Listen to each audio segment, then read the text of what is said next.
Okey, Assalamualaikum warahmatullahi wabarakatuh. Salam sejahtera.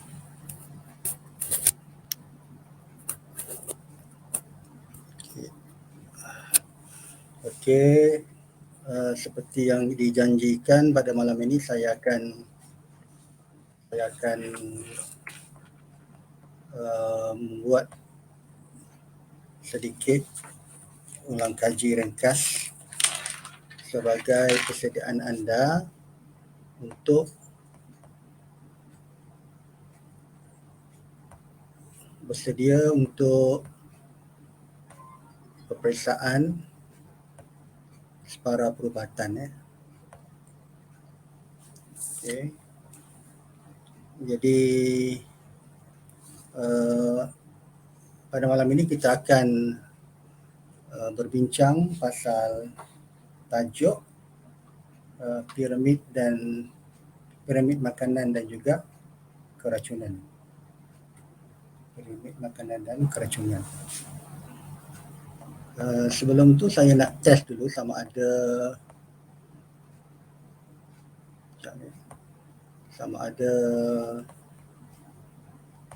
suara sini jelas ataupun tak jelas.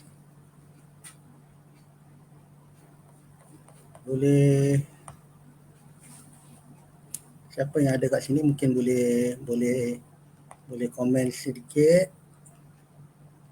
Test suara dengar tak sedap, anda boleh bagikan komen di bahagian komen tu. Jelas ataupun tidak suara saya. Saya tengok di dashboard saya ni. Assalamualaikum, waalaikumsalam, ada jelas. Okey. Dia sebab kalau anda tak sebelum ni saya ada anda kena pergi kat StreamYard, anda bagi izin supaya saya nampak lah siapa yang bagi salam. Kalau tidak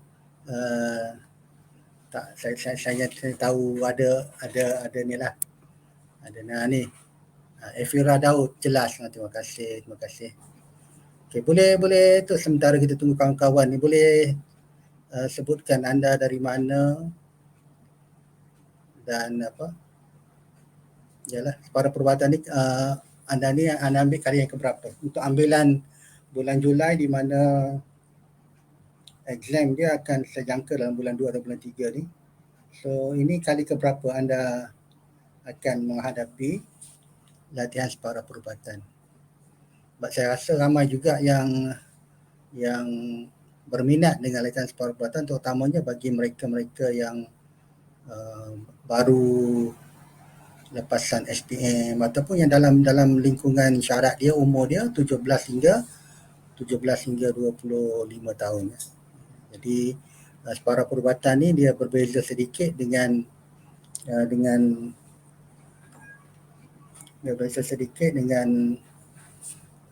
jawatan-jawatan di SPA. Kalau jawatan di SPA yang lain ianya adalah untuk mengambil calon untuk terus bekerja, sedangkan untuk separa perubatan ni ialah latihan separa perubatan untuk 3 tahun bagi diploma dan juga 2 tahun bagi peringkat sijil lah. Okey, ada yang kali kedua daripada Melaka ni, saya tak tahu nama siapa, sebab dia keluar je dari Melaka, tak apa. Okey, kali kedua. Jadi seperti anda maklum, separa perubatan ni dia ada ambilan 2 kali, Januari dan juga Julai setiap tahun, di mana bagi ambilan Januari tahun ini pelatih-pelatih sudah masuk hampir 3 minggu lah, sudah masuk 3 minggu di Institut Latihan Kesihatan. Okey, saya rasa kita boleh mulakan. Saya tak nak ambil masa yang lama, tapi untuk orang kata nak refresh balik tentang separa perubatan ni bagi yang first time ni. Jadi sebenarnya tajuk separa perubatan ni dia hanya satu yang luas lah, skop pengetahuan yang perlu anda ada lah. Dan jangan dia tidaknya hanya untuk setakat exam dia. Pengetahuan itu anda akan diuji. Kalau anda lulus, anda akan diuji di peringkat temuduga nantilah, bergantung kepada jenis latihan. Kalau anda memohon latihan bahagian X-ray itu, anda kena tumpukan lebih sikit pengetahuan tentang tugas-tugas seorang juru X-ray. Kalau anda sebagai jururawat, anda perlu tumpukan. Tapi apa kita target sekarang kita ialah mula-mulanya ialah untuk kita lulus dulu exam ini. Kita lulus exam ini kerana seperti yang anda maklum bahawa SPA ni ribuan orang calon yang memohon lah. Sedangkan kekosongannya hanya untuk kali ini ada 1,300 saya pengambilan dia. Kalau Januari lepas 1,000 saja, tapi untuk Julai ni ada lebih kurang 1,300 lebih pengambilan dia lah. Jadi memang ramai orang yang berminat, terutamanya saya tengok juga ramai juga ibu bapa, terutamanya para ibu WhatsApp kat saya, mesej kat saya tanya macam mana anak dia layak tak layak. Jadi kadang-kadang mak begitu prihatin pada kita sampai dia begitu ni lah, ambil berat supaya kita dapat ni lah. Jadi kita kena hargai lah.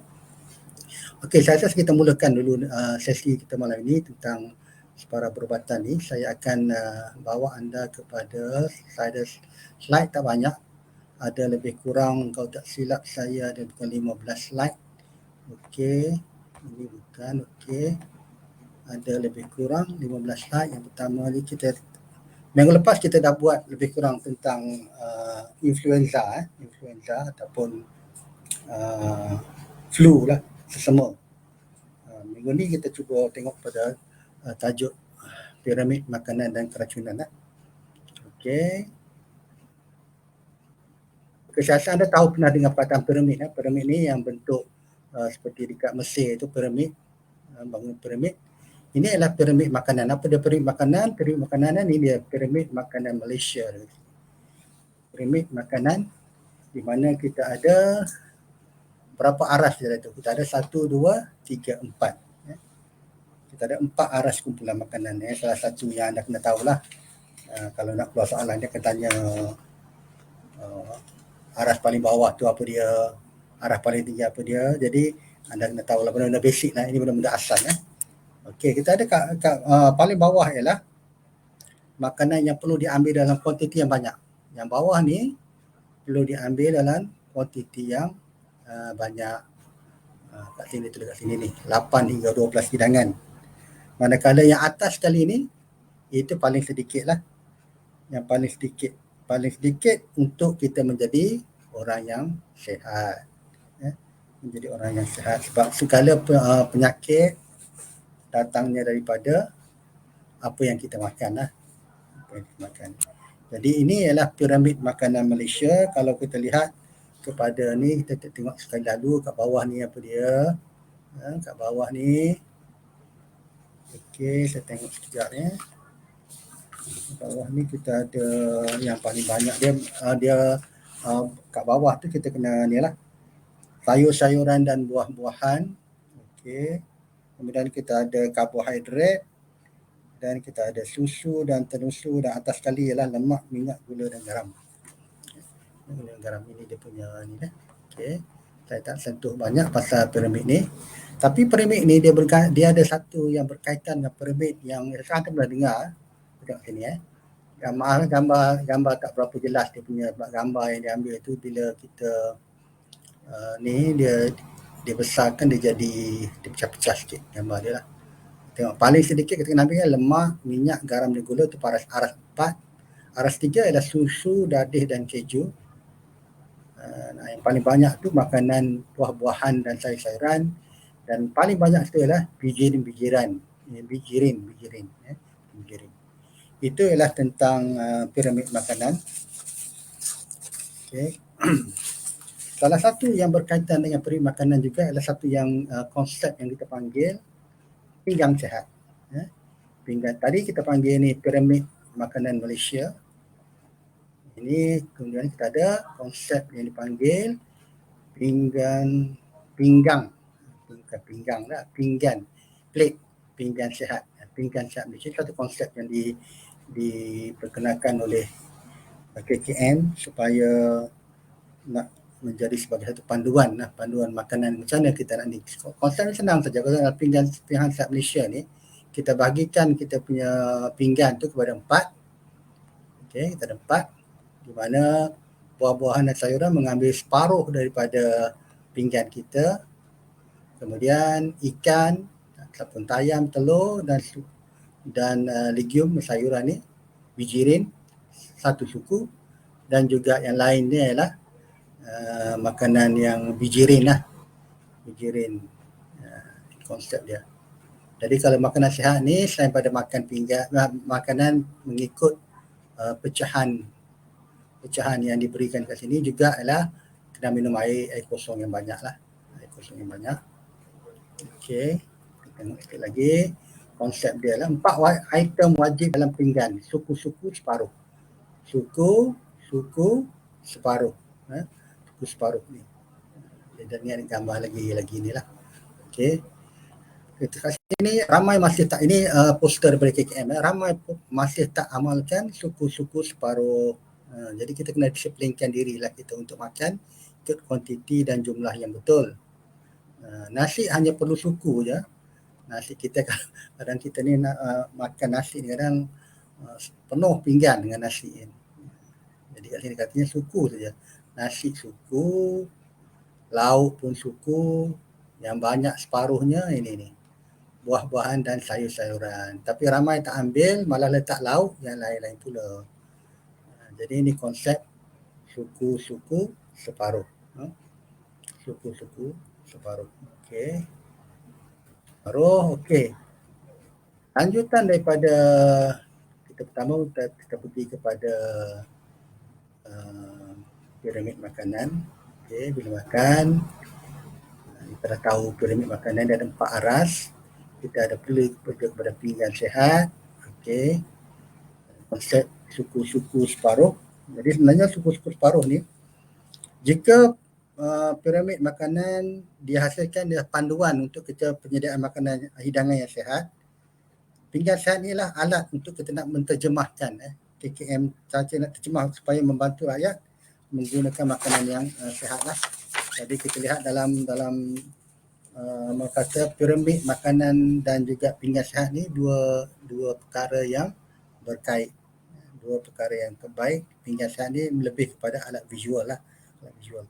Jadi kita lihat dalam ni, dia nak membantu pinggan sihat ni, kita meningkatkan pengambilan buah dan sayuran, kawal kuantiti nasi, mi, roti, menggalak pengambilan bijirin dan sebagainya lah.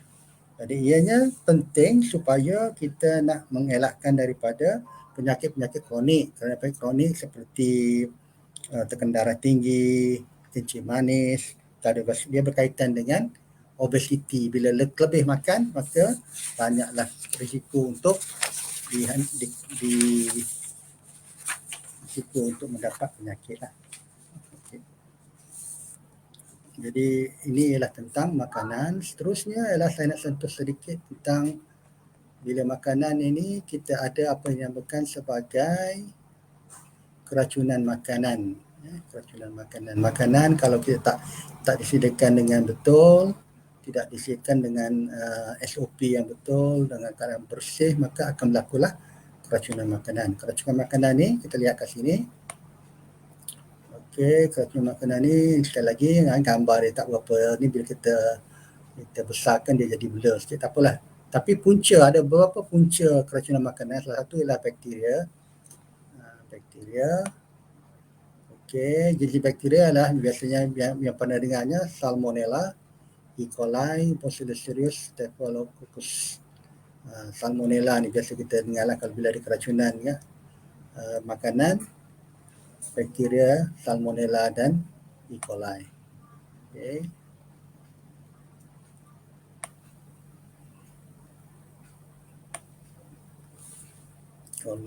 Kemudian kita pergi ke dekat tangan kita. Kat tangan kita ada banyak bakteria sebenarnya.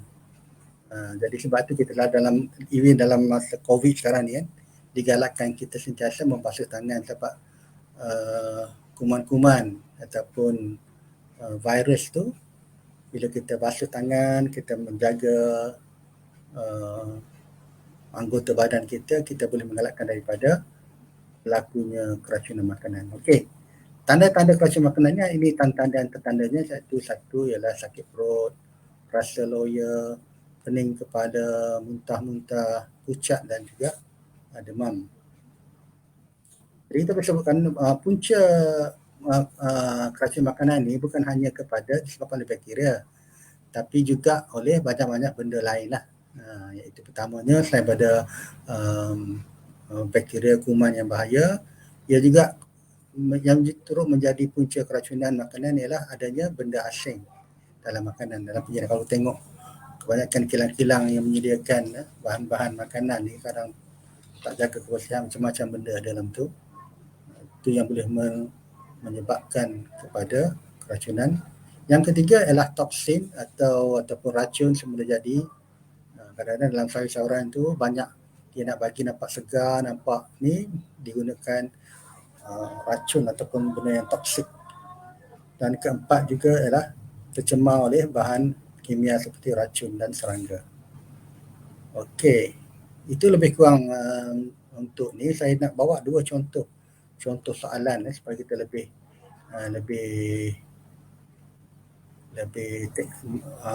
faham ni. Okay. Apakah pilihan makanan yang tak mematuhi konsep suku-suku separuh dalam kempen pinggan sihat ini?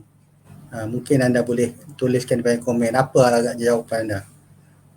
Suku pinggan buah, A, B separuh pinggan nasi, C separuh pinggan sayuran, D suku pinggan protein.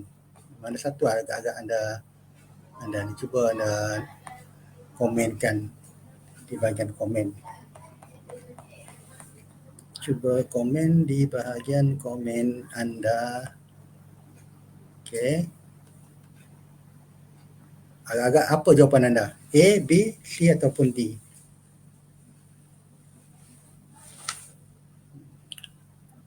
Ada jawab B, suku pinggan buah. Kena baca betul-betul soalan dia. Apakah pilihan makanan yang tidak mematuhi konsep suku-suku separuh? Tidak. Okay. Yang tak mematuhi separuh. Ada jawab B, ada jawab A, ada jawab C. Protein ni lah macam ikan lah. Ikan kan, protein lah. Okay. Mana satu jawapan dia? 1, 2, okey. Berapa orang dah jawab ni? Kita bagi masa lagi untuk jawab. Okey, untuk peperiksaan separuh perubatan peringkat diploma ni anda akan ada lebih kurang 50 soalan yang mana ada anda diberi masa lebih kurang 40 minit. 40 minit. Okey, ini yang nampak naik saya lah Elvira lah. Elvira Daud, nama dia naik sebab tadi dia bagi kebenaran kepada Sri Miat. Dan mana kata lain kali kalau dalam sesi yang akan datang bila Elvira komen tu saya akan nampak nama dia lah. Yang lain tu saya tak nampak lah. Hanya keluarnya Facebook user saja. Ya. So, saya tak boleh nak ni lah. Okey, jawapan dia bagi soalan ini ialah apakah pilihan makanan yang tak ambil ini ni? Jawapan dia ialah apa jawapan dia? Okey, kita tengok balik pada yang kita buat tadi. Naik sekejap. Apa dia cakap? Okey, konsep suku-suku separuh ni. Ni suku-suku separuh ni. Konsep suku-suku separuh. Nasi hanya perlu suku pinggan, bukan penuh, bukan separuh, bukan 3/4. Okey. Lauk suku, okey, lauk suku. Sayur-sayur kena separuh. Ini yang kali yang betul kalau ikut suku-suku separuh ni, sayur kena separuh, nasi kena suku, protein kena suku. Jadi kita tengok balik kepada soalan tadi. Suku pinggan buah. Buah-buah ni itulah. Ini kira suku buah yang tak memenuhi ni ialah separuh pinggan nasi. Jawapan dia ialah B. Jadi suku pinggan protein, ambil ikan suku betul lah tu. Ambil buah ataupun sesuai dengan sayur tu okey lah kan. Jadi separuh pinggan nasi ni tak mematuhi konsep suku-suku separuh. Sepatutnya kalau dia kata sini suku pinggan nasi barulah betul. Jadi kat sini jawapan dia ialah B. Okey. Tengok satu lagi soalan. Berikut ialah senarai punca keracunan makanan kecuali kecuali apa dia? 1 logam berat, B racun bakteria, C bahan kimia, D asid ascorbic dan asid folik. Okey.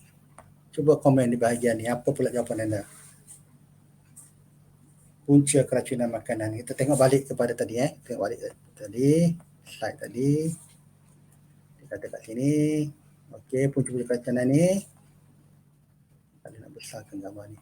Kuman bahaya, benda asing, toksik, tercemar bahan kimia. Benda-benda ni boleh menyebabkan keracunan makanan Okey. So ini manakah jawapan anda? Logam berat macam mercury kan, zinc. Tengok balik siapa yang jawab ni. Okey. Kecuali okey, ramai yang jawab D ni. So macam mana? Kita nak pilih D ke nak pilih apa ni? Okey, betul, jawapan dia ialah D. Jawapan dia ialah D, iaitu ini ni asid ascorbic, asid folik ni dia tidak menyebabkan keracunan makanan. Yang lain A, B dan C adalah sebagai punca makanan. Okey. Jadi itulah sedikit saya rasa perkongsian saya untuk malam ini bagi tajuk ni. Kalau ada apa-apa soalan, anda boleh tanya di bahagian komen, saya cuba jawab. Ada apa soalan tak? Ya. Fionila pun dia dah bagi saya, dah nampak nama Fionila dan Elvira lah. Ada apa soalan? Kita dah hampir sampai ke hujung kita punya sesi malam ni. Saya mungkin cuba akan buat secara berkala sesi ini. Okey, kalau tak ada komen, saya nak share sikit tentang ada yang tanya saya pasal rujukan. Sebab macam saya sebut tadi, separa perubatan ni dia punya saingan tu beribu lah, puluh ribu yang akan bersaing 40,000. Dan juga topik dia ada dua. Kalau diploma dia akan ada satu pengetahuan am, yang kedua adalah bahasa Inggeris. Pengetahuan am ataupun bahasa Inggeris, jadi di mana tajuk dia cukup banyak tajuk yang perlu anda tahulah. Jadi kami daripada tim Info Kerjaya ni ada sediakan satu rujukan untuk para calon untuk buat persediaan. Anda ada pilihan lain, anda boleh tanya Google, mungkin baca buku-buku masa sekolah dulu SPM yang berkaitan dengan peserta awam, tapi rujukan ini dia telah compile semua sekali, satu nota ringkas pengetahuan am dan juga contoh-contoh soalan bukan soalan bocor ini soalan-soalan yang berpandukan kepada yang lepas-lepas yang pernah keluar lah. Dia ada dua bahagian, iaitu nota ringkas dan juga untuk bahasa Inggeris dan soalan. Ini kalau siapa yang berminat ataupun kalau siapa yang pernah ambil exam tahun lepas dan pernah beli, gunakan buku ini sebagai senjata anda lah. Jangan tunggu dekat exam nak keluar baru nak carilah ni. Memang takkan sempat lah, sebab benda pengetahuan am ini ialah satu yang berbentuk fakta. Satu yang berbentuk fakta di mana di mana dia ada dua pilihan saja, sama anda tahu tak tahu. Dia bukan boleh inilah. Kalau dia tanya soalan tu, anda tahu, anda tak tahu, anda tak tahulah. Bolehlah nak teka kalau nasib baik ni lah. Ada Facebook user ni tanya contoh soalan lain, tak ada. Ya, okay. Untuk makluman saya ada buat selain pada grup Facebook, saya ada juga revision untuk tahun lepas punya ni. Saya ada satu channel Telegram di mana ada apa yang saya bincangkan, sebahagiannya ada anda boleh rujuk kat situ lah. Okey. Saya nak cerita lebih sikit, ambil masa sikit untuk pasal apa yang saya duduk cerita pasal panduan ni. Saya sebab saya rasa benda ni penting, benda ni penting. Macam juga kita periksa SPM dulu, kita ada buku panduan. Okey, kita tengok ini ialah dalam, kalau anda pergi ke link ni, anda akan dapat ni lah. Walaupun dia kat sini dia tak kemas kini lagi, kita tahu dulu, tapi apa yang ada dalam rujukan ini memang banyaklah telah bantu kan ni. Tahun 2009 lagi tim Info Perjaya telah bantu ramai calon-calon dalam peperiksaan nama kata dan maklum peperiksaan ni banyak, ada PSEE, PC, ada psikometrik, ada temuduga. Jadi tim Info Perjaya banyak dikeluarkan ni lah. Jadi dia membantulah, bukan satu jaminan, tapi dia membantu anda untuk bersedia lebih awal lah. Sebab seperti yang saya katakan, ini buku ni buku dia bukan buku fizikal tapi e-book, di mana anda diberi akses, kemudian anda boleh muat turun. Anda nak macam saya print, senang untuk saya buat rujukan. Jadi kalau anda pernah beli ini, gunakan sebaik mungkin. Dan kalau anda belum beli dan anda rasa anda mampu, bolehlah, sebab dia harganya hanya RM40 saja rujukan ini, setebal 160 muka surat. Surat, okey. Ini dia apa dia? Dia ada campur dengan mana kata bila ada nota ni, anda jimat masa anda lah mencari, nak pilih maklumat. Kami ada pengalaman dan telah tahu bagaimana yang ada yang pernah beli tahun lepas, dia kata tak keluar pun. Tak apa, kita sebagai ahli anda tahu benda tu. Yang benar jangan guna untuk exam saja. Anda gunakan juga untuk temuduga bila anda berjaya lulus ya. Bukan soalan ramalan, lebih contoh soalan supaya anda dapat gambaran. Anda dapat gambaran, oh soalan dia macam ni ya, dan sebagainya, bagi gambaran ya.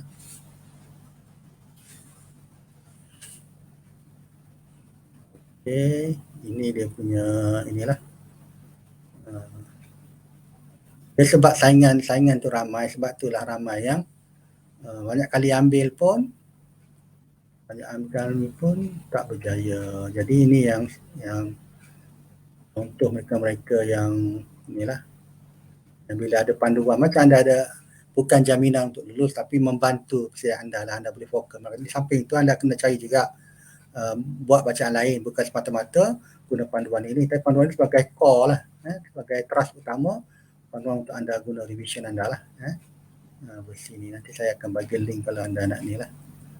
Ada soalan lazim dia, soalan bocor ke soalan bocor, okey. Pasti naik ke? Tak, bukan, dia bukan soalan ramalan, tapi untuk memudahkan persediaan. Sebab itu bila anda beli rujukan ni, kalau sesi tahun lepas, saya ada bagi extra information dalam bentuk infografik supaya lebih anda faham, tentang rujukan inilah.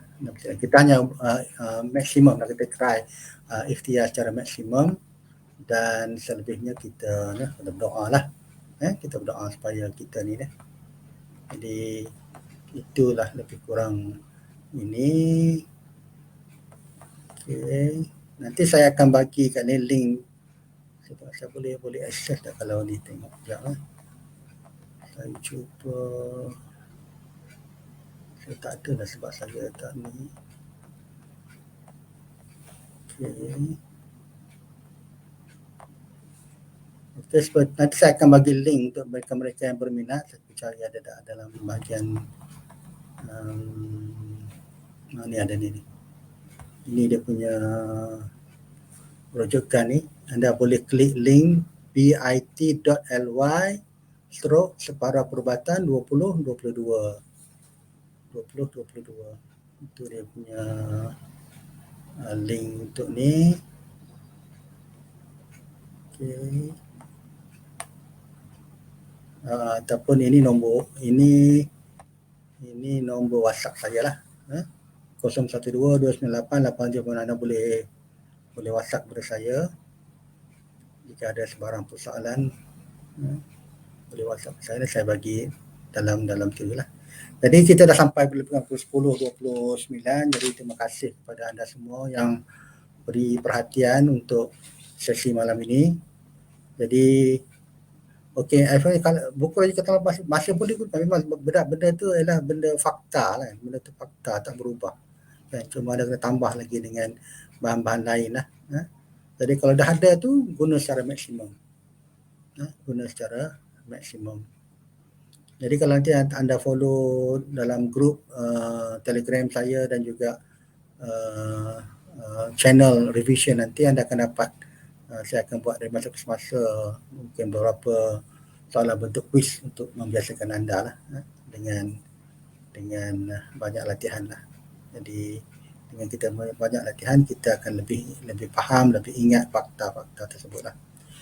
Jadi itu saja untuk malam ini. Terima kasih kepada mereka-mereka yang hadir. So, saya boleh sebut yang hadir yang tahu nampak sini lah, Fion Hilal, Ladik dan juga Afira Daud. Terima kasih kerana hadir pada malam ini. Saya akan adakan sesi ulang kaji yang tajuk lain pula di masa akan datang, dan saya selalulah tengok post di grup Separa Perubatan di Facebook ni. Terima kasih. Assalamualaikum warahmatullahi wabarakatuh.